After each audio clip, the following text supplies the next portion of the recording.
CM Bhajanlal ने सांगोद में सुपोषित मां अभियान कार्यक्रम का शुभारंभ किया। इसके बाद उन्होंने अंत्योदय संभल शिविर का भी अवलोकन किया। सीएम ने जनसभा को संबोधित करते हुए कहा कि 5 साल में 4 लाख सरकारी नौकरी देकर रहेंगे। वहीं उन्होंने कांग्रेस पर भी निशाना साधा। उन्होंने कहा कि कांग्रेस ने गरीबी हटाने का नारा दिया, लेकिन कांग्रेस का गरीबों से कभी कोई नाता नहीं रखा। केंद्र सरकार ने लक्ष्य तय कर हर गरीब तक राहत पहुंचाने का काम किया है। सुनिए। पेपर लीक होते थे, मैं आपसे पूछना चाहता हूं, 1.5 साल में कोई पेपर लीक हुआ है क्या? अरे बताइए, कोई पेपर लीक हुआ है क्या? ये डबल इंजन की सरकार है। देश के यशस्वी प्रधानमंत्री नरेंद्र मोदी जी के नेतृत्व में ये सरकार चल रही है। इसलिए युवाओं को एक भी पेपर लीक नहीं हुआ और 69,000 युवाओं को नियुक्ति देने का काम किया है, क्योंकि हमने कहा था कि 1 साल में 1 लाख नौकरी देंगे। हमने 69,000 नौकरियां दे दी हैं और आने वाले इसी महीने में हमारा रोजगार उत्सव होने वाला है, उसमें भी नौकरी देने वाले हैं। 1,88,000 वैकेंसी हमने निकाल दी। उसका कैलेंडर हमने निकाल दिया कि कब वैकेंसी निकलेगी, पेपर कब होगा, परिणाम कब आएगा और नियुक्ति पत्र कब मिलेगा। 188,000 निकाली हैं और अभी अगले महीने और निकलने वाली हैं। चिंता मत करिए। युवाओं से मैं कहना चाहता हूं, जो हमने हमारे संकल्प पत्र में कहा है। राजस्थान में एसआई भर्ती परीक्षा को लेकर राजस्थान हाईकोर्ट में अहम सुनवाई हुई। सुनवाई के दौरान राज्य सरकार की ओर से प्रस्तुत जवाब पर अदालत ने गहरी नाराजगी जताई। याचिकाकर्ता की ओर से पैरवी कर रहे वकील हरेंद्र नील ने बताया कि कोर्ट ने स्पष्ट रूप से सरकार से पूछा कि जब भर्ती प्रक्रिया से जुड़ी रिपोर्ट 6 महीने पहले ही तैयार हो चुकी थी, तो फिर उसे कोर्ट में पेश करने में इतना विलंब क्यों किया गया। कोर्ट ने इस देरी पर हैरानी जताते हुए मौखिक टिप्पणी में कहा है कि सरकार का रुख कोर्ट के भीतर आने के बाद क्यों और कैसे बदल गया, ये गंभीर सवाल है। वहीं सरकार की ओर से महाधिवक्ता ने अदालत में जवाब पेश करते हुए कहा कि कुछ तकनीकी कारणों के चलते फिलहाल भर्ती प्रक्रिया को रद्द नहीं किया गया। दोनों पक्षों की सुनवाई के बाद कोर्ट ने मामले में बहस को कल दोपहर 2 बजे के बाद के लिए आगे बढ़ा दिया है। अगली सुनवाई में याचिकाकर्ता सहित अन्य पक्ष भी अपनी दलीलें अदालत के समक्ष रखेंगे। एजी साहब उन्हीं बातों को दोहराते रहे और कोर्ट का ऐसा रुख था कि कोर्ट उनको उसी बात पे लेके आया, जो फैक्ट्स है, जो जस्टिस है, उस पे लेके आया कि जब इसमें इनजस्टिस आपकी प्योरिटी को लेकर है, इनजस्टिस आपकी ट्रांसपेरेंसी को लेकर है। लेकिन उसके पश्चात जब उन्होंने बहुत लंबा आर्ग्यू कर लिया, बहुत से जजमेंट्स रखे, तो कोर्ट ने उसको कंटिन्यू करने के लिए अब कल फिर से है जो मुख्यमंत्री साहब ने जो पुरानी रिपोर्टें दी गई, 4 रिपोर्टें दी गई, उनको दबा क्यों दी गई, स्पष्ट टिप्पणी थी। कोर्ट ने यह भी टिप्पणी करी कि जो भी नोटशीट चली वह मुझे क्यों नहीं दी जा रही है, इसका क्या कारण है कि सरकार कुछ छुपा रही है। फिर महाधिवक्ता साहब ने पूरा आर्ग्यू करा। मेरिट पे अभी कुछ भी आर्ग्यू नहीं हुआ है। उन्होंने बस ये आर्ग्यू करा कि हम देर से आए, हम ये प्रीमेच्योर है। उन्होंने आर्ग्यू करा कि पहले जो एक याचिका लगाई गई थी उसमें बिना की परमिशन लिए कि नई याचिका लगा सकते हैं, ये बिना ये याचिका विड्रॉ कर ली थी, यह क्यों करी। फिर न्यायालय की टिप्पणी भी थी कि हम कोर्ट के पास सारी शक्तियां हैं, कोर्ट इसमें सब्सटेंशियल जस्टिस करेगी, इसमें न्याय देगी जो भी पीड़ित है। और कोर्ट ने कहा है कि कोर्ट के पास एम्पल पावर है और कोर्ट ने स्पष्ट करा कि आप ये बताइए कि इसकी जो शुद्धता और पवित्रता है परीक्षा की, वह इसमें प्रभावित हुई है या नहीं हुई है। एसआई भर्ती परीक्षा को लेकर के राजस्थान हाईकोर्ट में लंच के बाद से लगातार सुनवाई जारी रही। हालांकि आज सुबह ही इस पूरे मामले का नंबर आ गया था, लेकिन जिस तरह से पिछली सुनवाई के अंदर बाकी पक्षों को जवाब देने के लिए अदालत ने कहा था, उसके बाद में आज एक तरह से सरकार की 5 जुलाई को पेश की गई याचिका को खारिज करने की एप्लीकेशन पर भी बहस की गई, जिस पर अदालत ने अभी मामले में बहस जारी रखते हुए तमाम चीज़ों पर सवालात किए हैं, जिसमें महाधिवक्ता खुद अदालत के अंदर पेश हुए, याचिकाकर्ता के वकीलों की ओर से भी बहस की गई। आज जो सबसे महत्वपूर्ण बात रही, अदालत का रवैया काफी सख्त नजर आया और सरकार से पिछले 6 महीने से इस रिपोर्ट को दबाए रखने को लेकर के सवाल पूछा गया कि आखिरकार जब एसआई भर्ती को लेकर के ये सारी जांच और प्रक्रिया जो दी जा रही है, ये 6 महीने से सरकार के पास है, तो मुख्यमंत्री से अपने पास रखकर क्यों बैठे हुए थे। वहीं पर इस पूरे घटनाक्रम के अंदर याचिका को खारिज करने को लेकर के जिस हिसाब से जो आधार बनाए गए, उन तमाम चीजों को लेकर के बहस की गई है। बहस अभी जारी रहनी है। बहुत से पक्षों को इस मामले में अपना जवाब देना है। ऐसे में इस मामले की सुनवाई अब लगातार जारी रहेगी। आज के बाद में कल दोपहर बाद हाईकोर्ट में ही इसकी सुनवाई होगी और कई महत्वपूर्ण बिंदुओं के ऊपर बातचीत की जाएगी। कैमरा पर्सन मान सिंह के साथ में अरबाज अहमद, न्यूज़ 18 के लिए जयपुर से। राजस्थान की राजनीति में पूर्व मुख्यमंत्री वसुंधरा राजे का हर कदम और बयान मायने रखता है। हाल ही में अजमेर जिले के अराई के सिरोंज गांव में दिवंगत पूर्व मंत्री सांवरलाल जाट की प्रतिमा अनावरण कार्यक्रम में उनकी भावुकता ने सभी का ध्यान खींचा। ये सिर्फ एक भावनात्मक क्षण नहीं था, बल्कि इसके गहरे सियासी मायने भी निकाले जा रहे हैं। देखिए रिपोर्ट।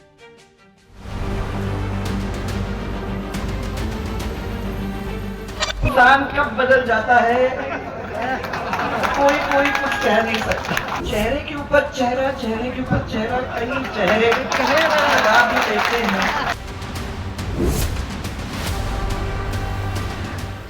वसुंधरा राजे के बयान से बढ़ा सियासी पारा। प्रतिमा अनावरण कार्यक्रम में भावुक हुई राजे। क्यों कहा राजनीति में मौसम बदलते देर नहीं लगती। इंसान कब बदल जाता है कोई कुछ कह नहीं सकता।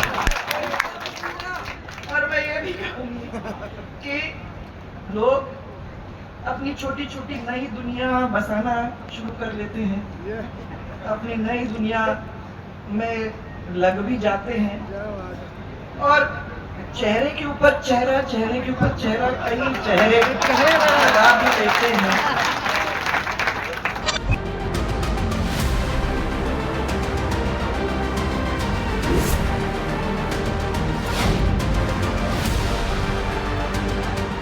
अजमेर के सिरोंज गांव में मौका तो था पूर्व मंत्री सांवरलाल जाट की प्रतिमा के अनावरण का, लेकिन इस दौरान मंच से वसुंधरा राजे के बयान और उनकी भावुकता ने सबका ध्यान अपनी तरफ खींचा। ये सिर्फ एक भावनात्मक क्षण नहीं था, बल्कि इसके गहरे सियासी मायने भी निकाले जा रहे। सवाल उठ रहे हैं कि आखिर वसुंधरा राजे किन लोगों पर निशाना साध रही है, आखिर किन नेताओं के चेहरे पर चेहरा लगे होने की बात कह रही है। उन्होंने मंच से अपने पुराने साथियों को याद किया और भावुक हो गई। सांवर जी वो थे जो अंदर थे, वही बाहर दिखाई देते थे, वो कभी बदले नहीं और जो उनने प्रेम दिया, जिस तरीके से खड़े रहे, वो वहां से कभी हटे नहीं। इसके लिए मैं जानती हूँ कि मुझे कितना संबल उनसे मिला। आज भैरव सिंह जी अपने साथ नहीं है, सांवरलाल जी अपने साथ नहीं है, दिगंबर जी अपने साथ नहीं है। ये वो लोग थे कि अगर वो जिंदा रहते तो खाली आप सबकी मदद नहीं, पूरे प्रदेश की मदद नहीं, तो मैं समझती हूँ कि मेरी खुद की भी मदद करने में वो पीछे कभी हटते नहीं। ऐसे लोग थे। वसुंधरा राजे की भावुकता सांवरलाल जाट के प्रति उनके गहरे व्यक्तिगत सम्मान और राजनीतिक निष्ठा का परिणाम था। राजनीतिक जानकार बताते हैं कि वसुंधरा राजे के ये बयान सिर्फ श्रद्धांजलि नहीं है, बल्कि मौजूदा भाजपा नेतृत्व और उनके उन पुराने साथियों को भी एक संदेश है जिन्होंने हाल के वर्षों में उनसे दूरी बना ली है। जब कभी राजस्थान की राजनीति में चुनावी समीकरण बनते थे, तब वसुंधरा राजे के पुराने साथियों की लाइन उनके सिविल लाइंस बंगले तक लगी रहती थी, लेकिन अब नजारा बदल गया है। बहरहाल वसुंधरा राजे का ये भाषण सिर्फ अतीत की याद नहीं था, बल्कि वर्तमान की पीड़ा और भविष्य की तैयारी का संकेत भी था। अजमेर से न्यूज़ 18 राजस्थान के लिए अशोक सिंह भाटी की रिपोर्ट।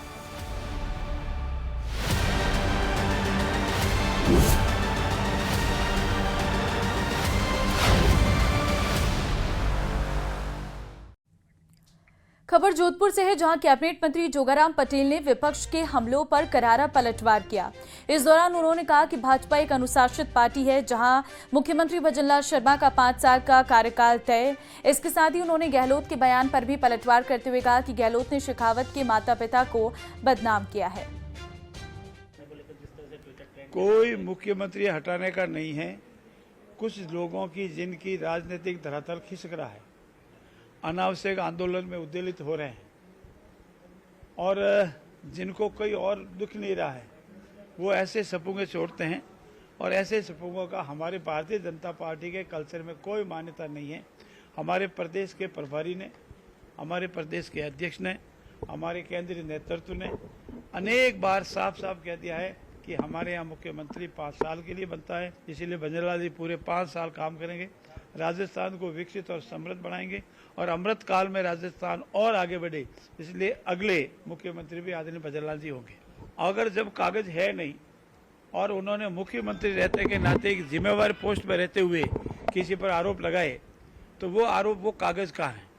और जब मेरी जानकारी के अनुसार जो कागज इन्वेस्टिगेशन एजेंसी ने, एसओजी ने न्यायालय में पेश किए, उसमें माननीय गजेंद्र सिंह शेखावत, उनके परिवार के किसी सदस्य का कोई नाम नहीं है, उनका कोई लेना देना नहीं, सिर्फ राजनीतिक वेमलिस से झूठे आरोप लगाए थे, उनकी छवि को खराब करने के लिए आरोप लगाए थे, जो अपने आप ही जिन्होंने आरोप लगाए वो अब पछता रहे हैं और माफी मांगने के लिए कह रहे हैं और ये कह रहे हैं कि समझौता कर लो, जबकि आदरणीय गजेंद्र सिंह ने साफ साफ कह दिया है कि इसमें समझौता की कोई बात ही नहीं। सीएम भजनलाल ने सांगोद में सुपोषित मां अभियान कार्यक्रम का शुभारंभ किया। इसके बाद उन्होंने अंत्योदय संभल शिविर का भी अवलोकन किया। सीएम ने जनसभा को संबोधित करते हुए कहा कि 5 साल में 4 लाख सरकारी नौकरी देकर रहेंगे। वहीं उन्होंने कांग्रेस पर भी निशाना साधा। उन्होंने कहा कि कांग्रेस ने गरीबी हटाने का नारा दिया, लेकिन कांग्रेस का गरीबों से कभी कोई नाता नहीं रखा। केंद्र सरकार ने लक्ष्य तय कर हर गरीब तक राहत पहुंचाने का काम किया है। सुनिए। पेपर लीक होते थे, मैं आपसे पूछना चाहता हूं, 1.5 साल में कोई पेपर लीक हुआ है क्या? अरे बताइए, कोई पेपर लीक हुआ है क्या? ये डबल इंजन की सरकार है। देश के यशस्वी प्रधानमंत्री नरेंद्र मोदी जी के नेतृत्व में ये सरकार चल रही है, इसलिए युवाओं को एक भी पेपर लीक नहीं हुआ और 69,000 युवाओं को नियुक्ति देने का काम किया है, क्योंकि हमने कहा था कि 1 साल में 1 लाख नौकरी देंगे। हमने 69,000 नौकरियां दे दी हैं और आने वाले इसी महीने में हमारा रोजगार उत्सव होने वाला है, उसमें भी नौकरी देने वाले हैं। 1,88,000 वैकेंसी हमने निकाल दी, उसका कैलेंडर हमने निकाल दिया कि कब वैकेंसी निकलेगी, पेपर कब होगा, परिणाम कब आएगा और नियुक्ति पत्र कब मिलेगा। 188,000 निकाली हैं और अभी अगले महीने और निकलने वाली हैं। चिंता मत करिए। युवाओं से मैं कहना चाहता हूं,